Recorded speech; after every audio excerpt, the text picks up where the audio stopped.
Hello friends. तो आज के क्लास में हम लोग देखने वाले हैं हुक्स लॉ और fundamental vibration and Fermi resonance. आखिर ये सब क्या होता है, तो आइए क्लास स्टार्ट करते हैं। Hooke's law for stretching frequency, और ये इसका फॉर्मूला है न्यू बार इक्वल टू 1/2 पाई सी करनी के अपॉन न्यू।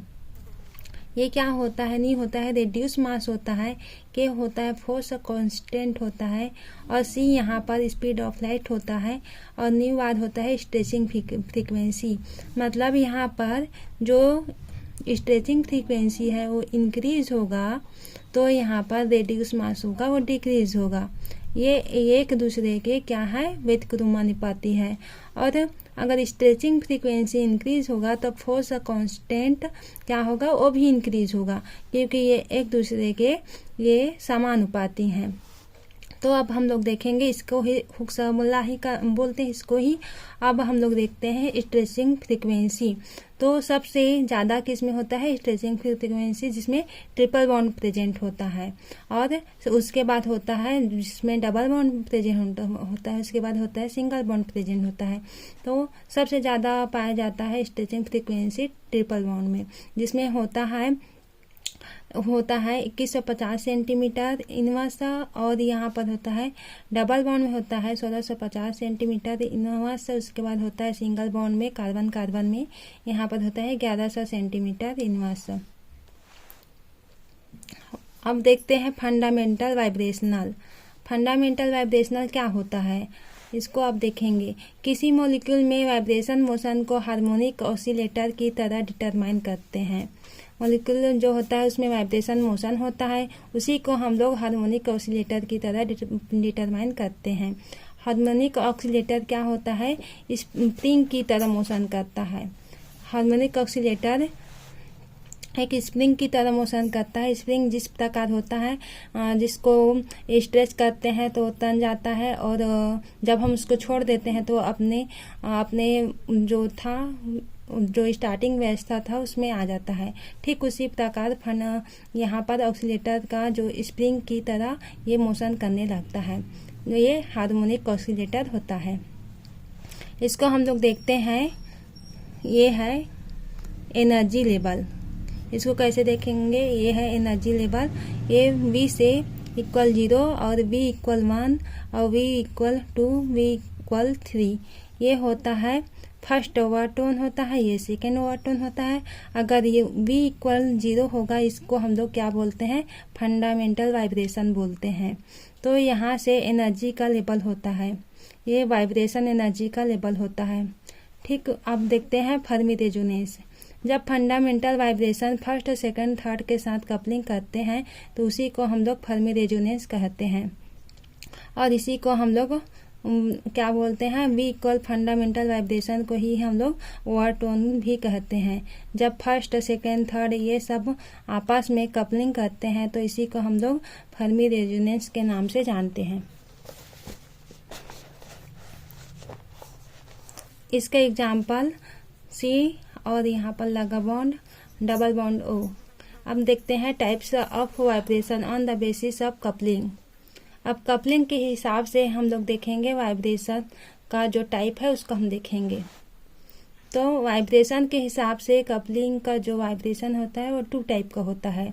फर्स्ट होता है वो है कपल्ड वाइब्रेशन, सेकेंड होता है टी कपल्ड वाइब्रेशन। ये एक दूसरे के अपोजिट है। कैसे? तो अब देखते हैं कि दोनों मॉलिक्यूल एक साथ वाइब्रेशन या स्ट्रेचमेंट होते हैं। इसमें 2 मॉलिक्यूल है, ये एक साथ या तो स्ट्रेच होंगे या तो बेंड होंगे। ये बेंड हुआ और ये स्ट्रेच हुआ, दोनों मॉलिक्यूल एक साथ हुआ। ये फिर से बेंड हुआ और ये फिर से स्ट्रेच हुआ। इस तरह इसे कपल्ड वाइब्रेशन कहते हैं। और ठीक उसी प्रकार डीकपल्ड वाइब्रेशन, ये इसका अपोजिट होता है।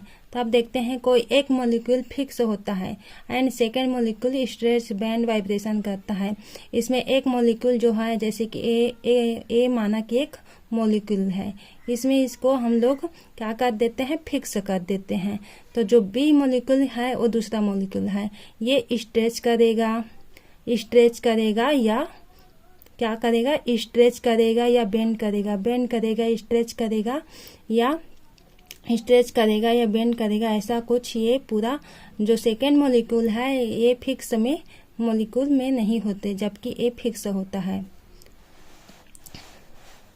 Hooke's law for restoring force. अब क्या होता है हुक्स लॉ में, अब देखेंगे Hooke's law for restoring force. जब मॉलिक्यूल में वाइब्रेशन या स्ट्रेचिंग या बेंडिंग होता है तो उसमें रिस्टोरिंग फोर्स लगता है। मॉलिक्यूल में वाइब्रेशन होता है, जैसे कि मैंने पहले क्लास में भी बताया थी कि वाइब्रेशन होता है, स्ट्रेच होता है, बेंडिंग होता है। बेंडिंग मीन्स, स्ट्रेच मीन्स तनना, बेंड यानी सिकुड़ना, तो उसमें रिस्टोरिंग फोर्स उत्पन्न होता है। जैसे कि अब देखते हैं हम लोग रिस्टोरिंग फोर्स में देखते हैं ए और बी दो मॉलिक्यूल है, यहाँ पर से एक दूसरे में रिस्टोरिंग फोर्स यहाँ से उत्पन्न हो रहा है। ये यहाँ पर से ये खींचने की कोशिश कर रहा है और ये भी सिकुड़ने की, इस तरह से ये रिस्टोरिंग फोर्स यहाँ पर से प्रेजेंट होता है। यहाँ पर भी रिस्टोरिंग फोर्स प्रेजेंट होता है दोनों मॉलिक्यूल में। जब एटम को स्ट्रेच और बेंड वाइब्रेशन कराते हैं तो अपोजिट डायरेक्शन में एक फोर्स लगता है। यहाँ पर हम लोग क्या करते हैं, स्ट्रेच बेंड करते हैं तो जस्ट उसके अपोजिट डायरेक्शन में एक फोर्स लगता है, उसी को हम लोग क्या बोलते हैं, रिस्टोरिंग फोर्स कहते हैं। ये इसका फॉर्मूला क्या होता है, फोर्स, और ये अनुक्रमानुपाती x होता है। ये इसे माइनस से दर्शाते हैं। तो अगर हम लोग इसको हटाएंगे तो इसके जगह में कांस्टेंट लगता है जो कि k है। तो यहाँ पर f equal to minus kx। f क्या है, यहाँ पर रिस्टोरिंग फोर्स होता है, और k क्या है, k एक कांस्टेंट होता है। इसको अनुक्रमानुपाती इसको हटाएंगे तो एक कांस्टेंट आता है, उसी को हम लोग k से दर्शाते हैं। और x क्या होता है, डिस्प्लेसमेंट होता है। तो हेलो फ्रेंड्स, ये मेरा ये वीडियो पसंद आए तो अपने फ्रेंड सर्कल में इसको शेयर करें और मेरे चैनल को सब्सक्राइब करें, और इसी तरह मेरे वीडियो से या यूट्यूब वीडियो से जुड़े रहें। Thank you so much for watching my this.